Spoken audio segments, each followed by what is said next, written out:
Assalamualaikum warahmatullahi wabarakatuh. Sahabat Gelora, salam jumpa kembali bersama saya Deddy Miing Gumelar, tapi panggil saja Miing.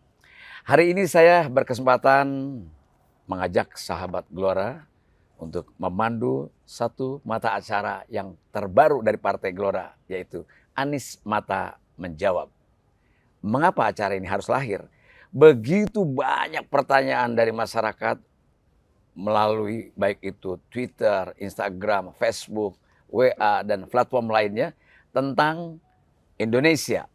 Baik secara pribadi kepada Pak Anies maupun sebagai Ketua Umum Partai Gelora Indonesia. Nah, hari ini berkesempatan para sahabat Gelora, dari sekian banyak pertanyaan sudah saya pilihkan. Tapi paling tidak saya akan menyapa dulu. Assalamualaikum Pak Ketum. Waalaikumsalam warahmatullahi wabarakatuh. Apa kabar? Alhamdulillah. Sehat ya? Sehat. Nah, terima kasih Pak Ketum, Pak Anies Mata sudah bisa hadir bersama saya untuk menjawab begitu banyak pertanyaan dari masyarakat umumnya tentang Indonesia.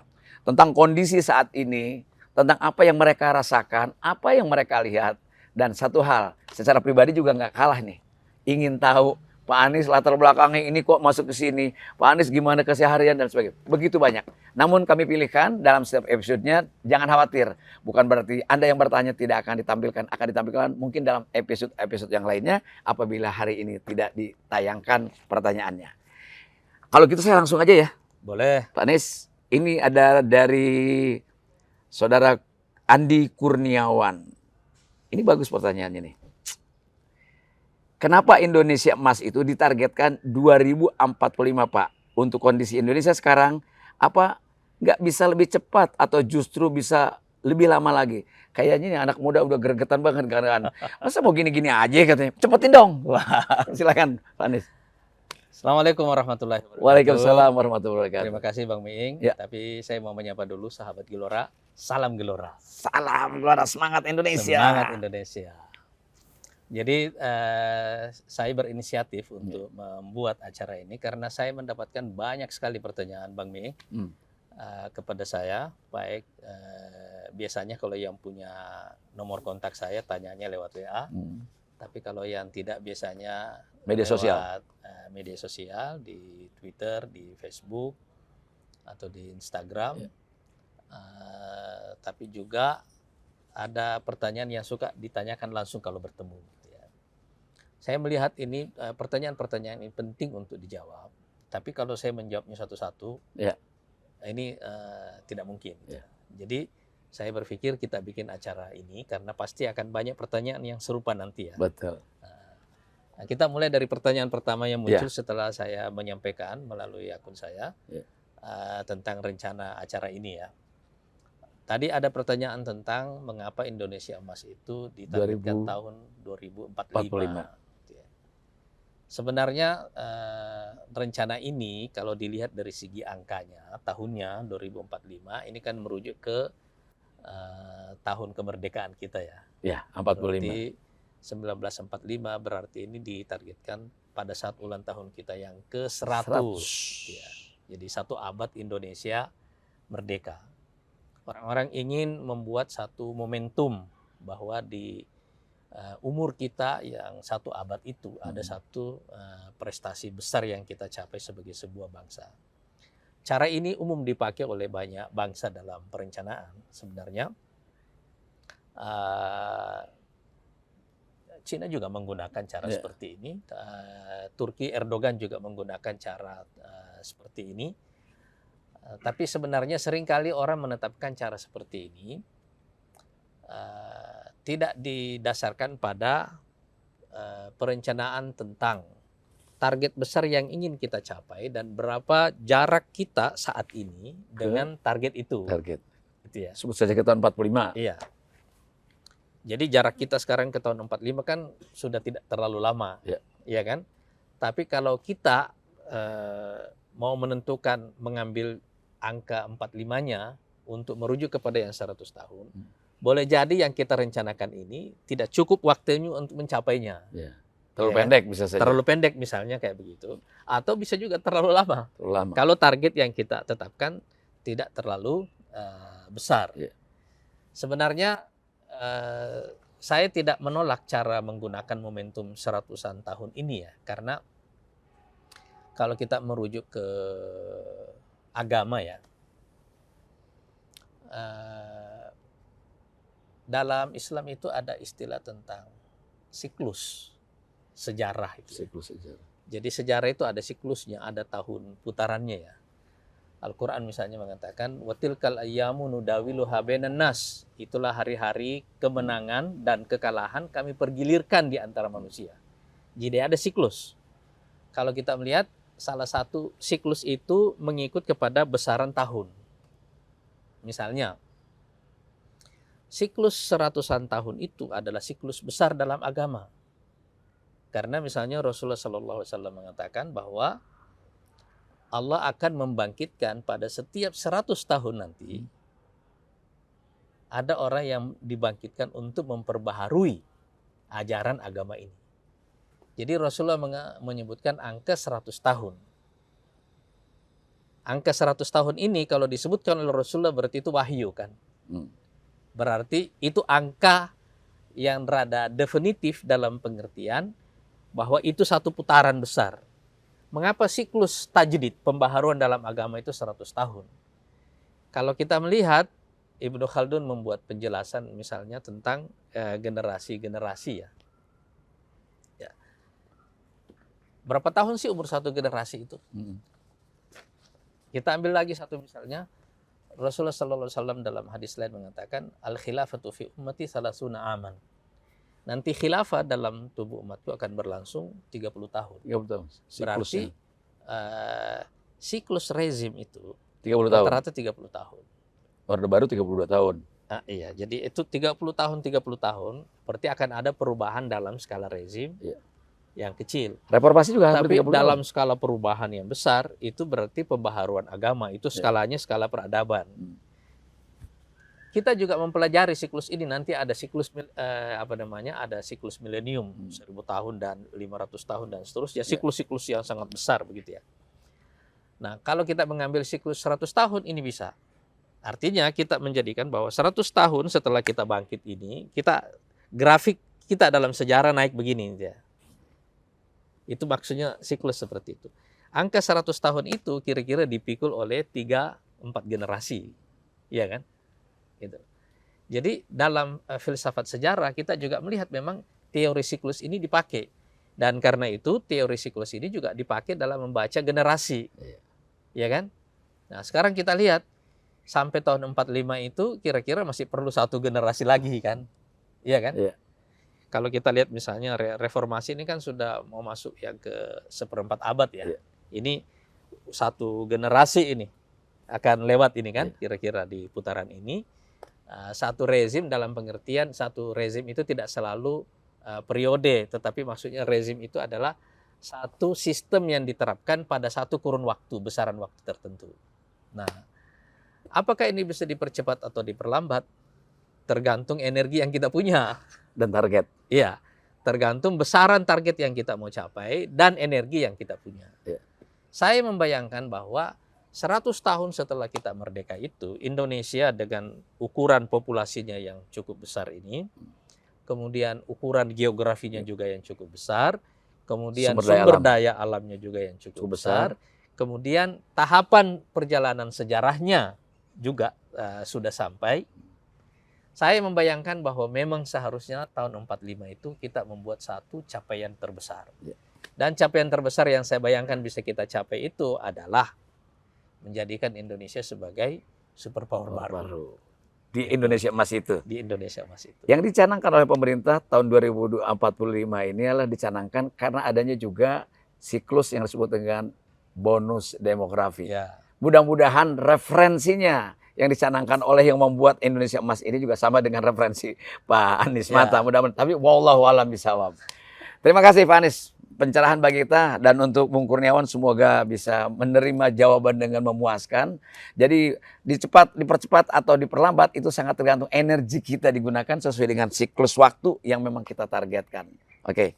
Yang berikutnya saya akan ke pertanyaan berikutnya dari Bung Anas, ini ada beberapa pertanyaan di Alimato, kemudian yang hampir mirip-mirip sama, juga dari Ishak Gendut. Ini saya bacakan dulu ya Pak Anis. Assalamualaikum warahmatullahi wabarakatuh. Pak Anis, saya ingin bertanya bagaimana caranya Bapak bisa mempunyai pengetahuan yang kompleks dalam melihat sesuatu, serta mampu memberikan penjelasan yang begitu mencerahkan, utamanya dalam masalah-masalah geopolitik global. Terima kasih. Kemudian ini ada mirip-mirip. Kemudian ini dari Ishak Gendut. Assalamualaikum Pak Anis, Pak Ustadz. Afan, mau tanya. Ustadz dulu setahu saya alumni LIPIA, ya, Lembaga Ilmu Pengetahuan Islam dan Arab ya. Setahu saya di LIPIA itu orang belajar syariah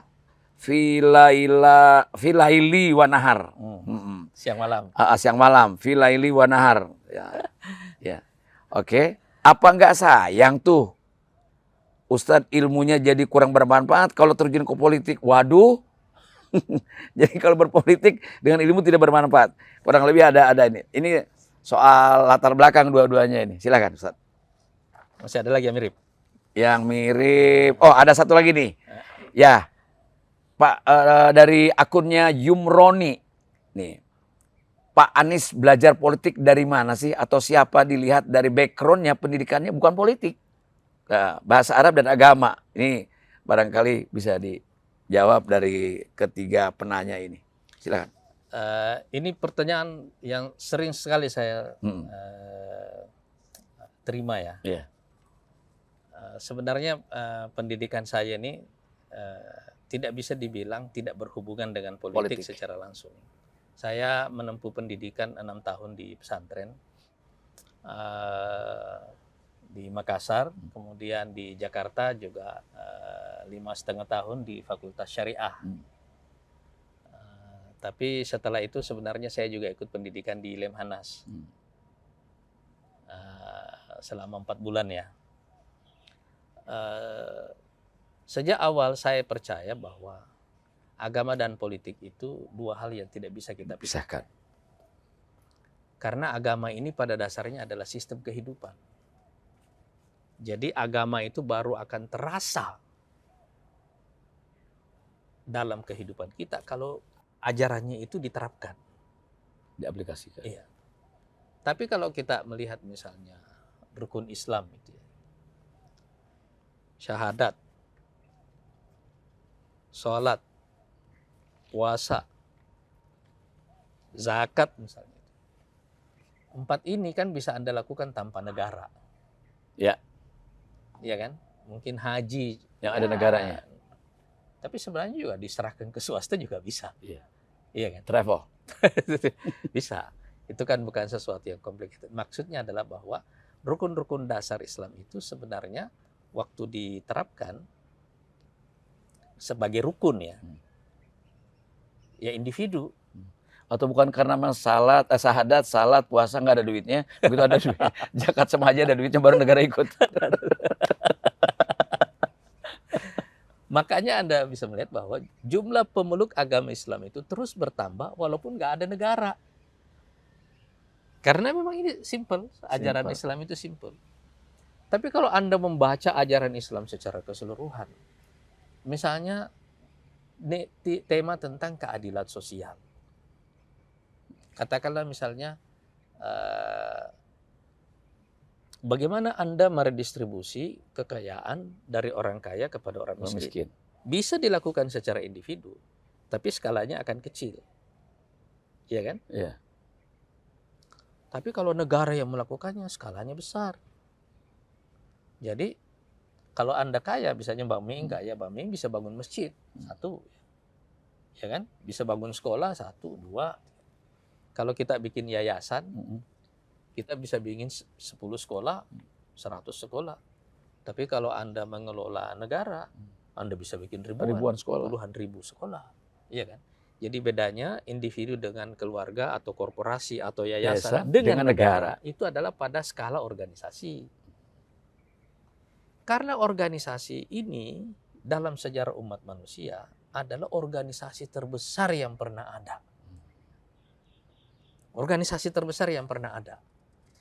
Karena itu Nabi Muhammad Sallallahu Alaihi Wasallam hanya perlu 13 tahun untuk membentuk negara. 13 tahun ya. Ya, di Mekah beliau 13 tahun, begitu pindah ke Madinah beliau sudah mendirikan negara. Iya kan? Karena ajaran Islam ini sebagian besarnya itu memang baru bisa diterapkan dengan instrumen negara, organisasi yang besar ini. Begitu dia menyangkut kehidupan kolektif kita. Betul. Kalau sekedar kehidupan individu, itu bisa. Nah, dalam sejarah Islam, saya juga menemukan satu fakta bahwa ketika negara itu decline, misalnya di abad keempat Hijriyah ya, itu ya.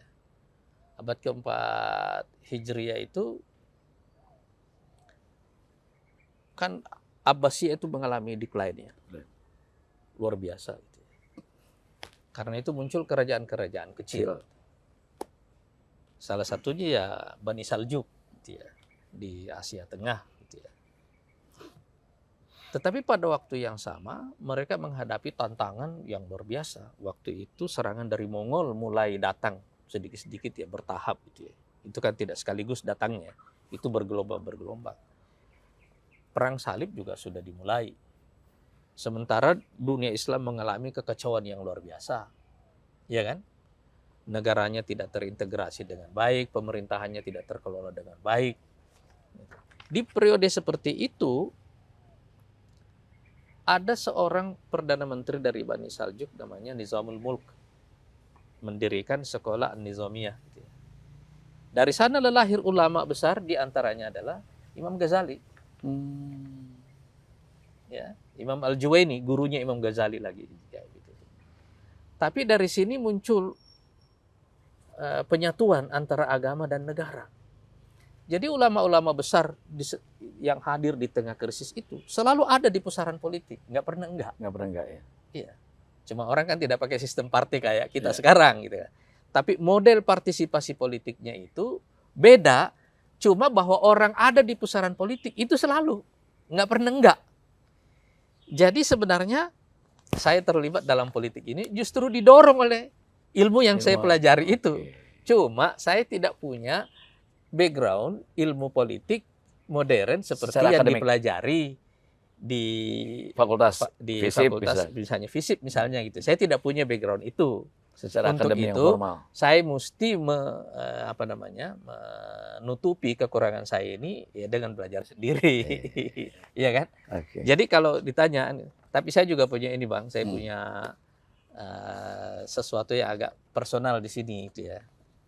Saya jarang menyampaikan ini ya kepada publik, tapi saya kira ini momen yang bagus juga untuk menyampaikan.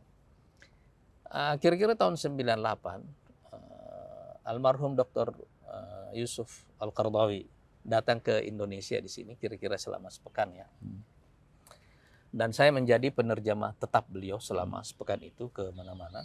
Beliau bertemu dengan tokoh perbankan, bertemu dengan partai politik, tokoh agama dan seterusnya. Waktu itu termasuk bertemu dengan kepala BIN. Waktu itu almarhum Pak Zain Maulani ya. Saya menemani beliau selama sepekan itu.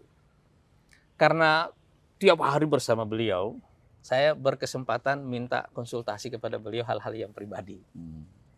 Salah satunya yang saya tanya kepada beliau adalah apa saran beliau kepada saya untuk kelanjutan studi saya. Karena saya baru 6 tahun selesai S1 waktu itu dan saya belum lanjut lagi ke S2 walaupun saya punya kesempatan tahun 95 untuk mengambil S2 di Arab Saudi, tapi saya tidak ambil kesempatan ini. Saya juga dapat tawaran ke beasiswa tapi jalur swasta ini ke Amerika, tapi saya tidak ambil juga waktu itu karena saya salat istikharah di Masjidil Haram 2 kali ini ya. Nggak dapat itu ya. Tahun 96 dan 98 ya saya istikharah. Hilang itu. Saya pengen banget ngambil waktu itu kuliah di Riyadh di Arab Saudi, kelanjutan dari universitas saya.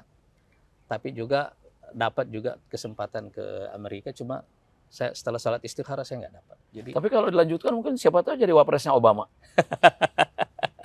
Jadi waktu itu saya konsultasi dengan Syekh Yusuf Qaradawi dan beliau menyarankan begini. Kalau jadi ulama dalam pengertian ulama tradisional, Ya. itu sudah banyak. Itu sudah banyak yang situ tuh.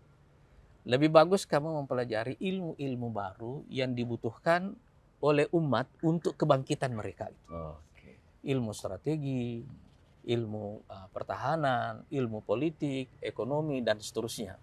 Itu mungkin lebih dibutuhkan oleh umat dalam proses kebangkitan mereka, terutama karena kamu sudah punya background ilmu syariah. Syariah. Itu akan lebih bisa membantu. Jadi itu saran beliau kepada saya waktu itu. Saya pikir waktu itu sarannya mungkin, oh iya ya, jadi saya nggak perlu lanjut gitu ya, sudah di situ. Akhirnya saya tahun 2001 ketika saya ikut Lemhanas, bertemu dengan para jenderal di situ dan orang-orang yang ada di eselon 1 umumnya. Saya mengerti nasihat beliau ini, bahwa ketika kita mempelajari syariah dan kemudian terjun secara langsung dalam politik, kita akan mengerti bahwa ilmu ini luar biasa bermanfaatnya, luar biasa membantunya. Waktu di Lemhanas misalnya, saya menulis satu tulisan khusus tentang resolusi konflik di Indonesia. Dan saya juga pakai, mungkin tidak biasa dalam penyusunan kebijakan ini ya, tapi saya pakai ilmu ini. Dan memang sejak itu, dan sebenarnya dari sebelumnya saya juga percaya bahwa dunia kita ini terlalu kompleks untuk hanya mengandalkan satu background akademik. Jadi ada banyak ilmu yang mesti kita mix, kita blend jadi satu, baru kita gunakan secara spesifik dalam satu tujuan. Jadi kira-kira itu sebabnya. Ya, terima kasih Pak Anies, dan itulah untuk akun Alimanto Rumbia, kemudian juga untuk Yumroni, ya. Mudah-mudahan Anda puas dengan jawaban Pak Anies paling tidak, dan juga Isa Gendut. Ternyata latar belakang bukan berarti tidak ada sama sekali kan politik, tapi ilmu yang dipelajarinya kaitannya. Sebab apa? Tadi prinsip yang paling mendasar adalah agama dan politik tidak bisa dipisahkan, karena dia ngurus kehidupan masyarakat. Oke. Nih, yang sudah kita pilih pertanyaan yang terakhir nih, Pak Anies, Pak Ketum. Dari Ono Lutfi, akunnya Ono Lutfi, apa visi misi Gelora dalam bidang pendidikan dan lingkungan? Singkat pertanyaan. Ini sekaligus saja tadi ya. Sekarang kita melihat ya, ada satu fakta bahwa pendidikan kita ini yang kita pelajari di ruang kelas ini sekarang, sebagian besarnya itu tidak related, tidak berhubungan dengan hal-hal yang kita hadapi dalam kehidupan real. Di lapangan. Ya kan? Jadi begitu kita selesai kuliah dan masuk dalam kehidupan nyata, kita mulai merasa bahwa terlalu banyak hal yang seharusnya kita pelajari, tapi tidak kita pelajari. Dan terlalu banyak hal yang seharusnya tidak perlu kita pelajari, tapi kita pelajari. Mata pelajarannya kebanyakan. Dan sekarang ini,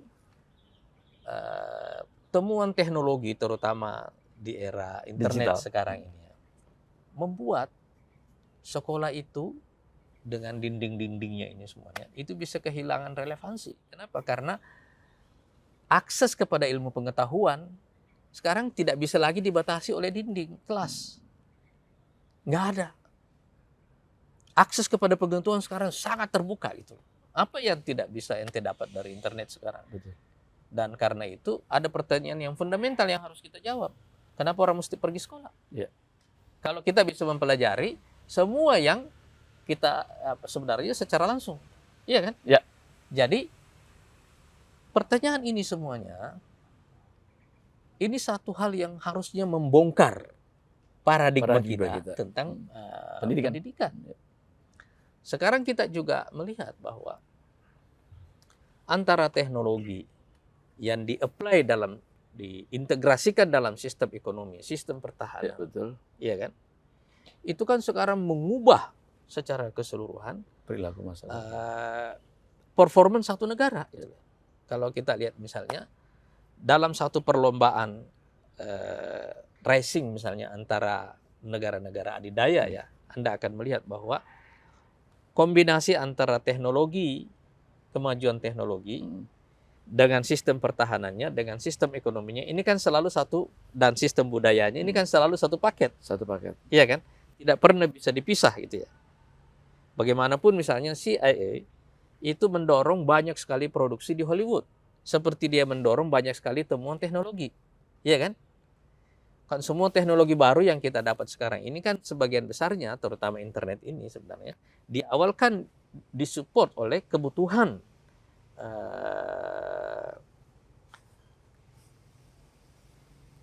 komunitas keamanan di Amerika ini, Pentagon, CIA dan seterusnya ini semuanya kepada temuan-temuan itu gitu kan. Dan sekarang tiba-tiba kita menemukan satu fakta bahwa ini semua adalah satu hal yang related, satu terintegrasi dengan baik gitu ya. Jadi dari fakta ini juga kita belajar bahwa memang kita harus membongkar paradigma kita tentang pendidikan. Cara pandangnya ya. Iya kan? Karena itu salah satu misi Gelora, insya Allah kalau kita diberikan kekuasaan, kita akan melakukan revolusi total sistem pendidikan kita. Tapi di sini ada dua kunci yang mau saya sebutkan.